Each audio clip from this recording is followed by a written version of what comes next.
Hey there, I just wanted to review with you how you can create a mobile first layout. So really quickly, this is what I have as far as the HTML. It's just a basic HTML document. I've created some style tags where I'll be using embedded styles.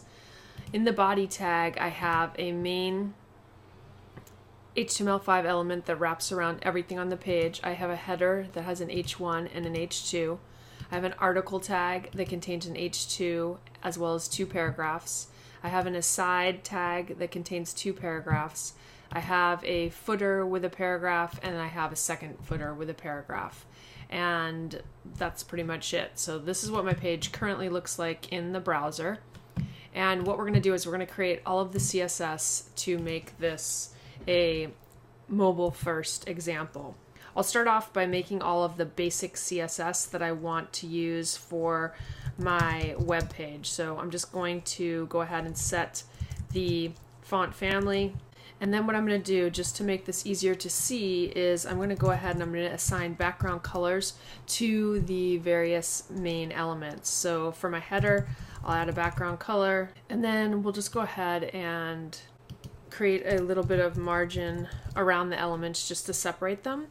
We'll just have a margin of 4 pixels. I'm going to copy this rule and I'm going to paste this in, and we'll just change the selector to the various other elements as well as changing the color. Now, because I have 2 different footers and I want to style them independently of each other, I'm going to assign an ID to the footer. So the first footer will just be, we'll just call it first foot. And then the second footer will have an ID of second foot.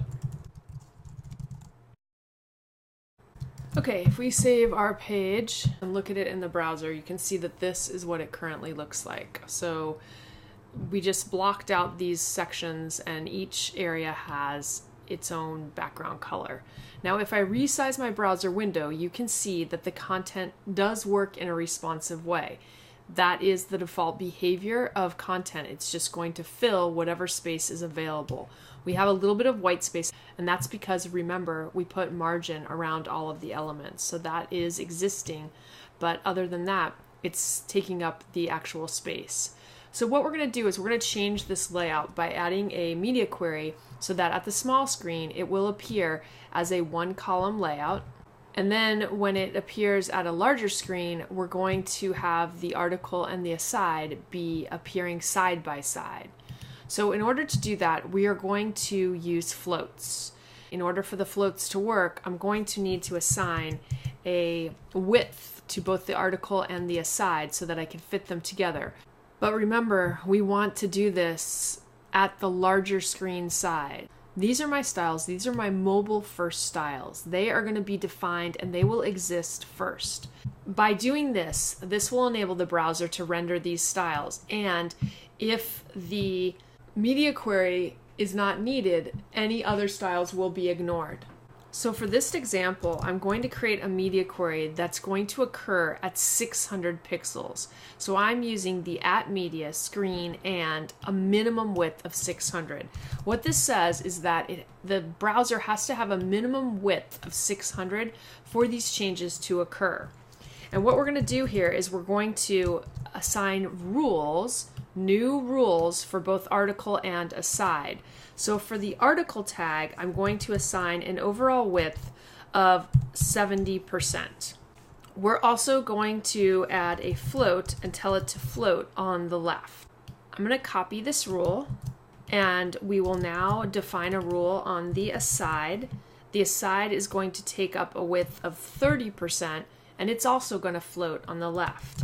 If we save this and look at our page, you can see that the layout has changed. Here is our article. That's the turquoise box.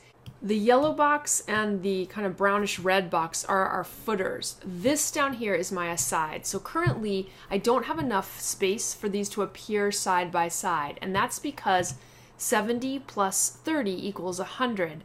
I'm not taking into account any of the margin settings. So I need to account for the margins. So we need to use numbers that are slightly smaller.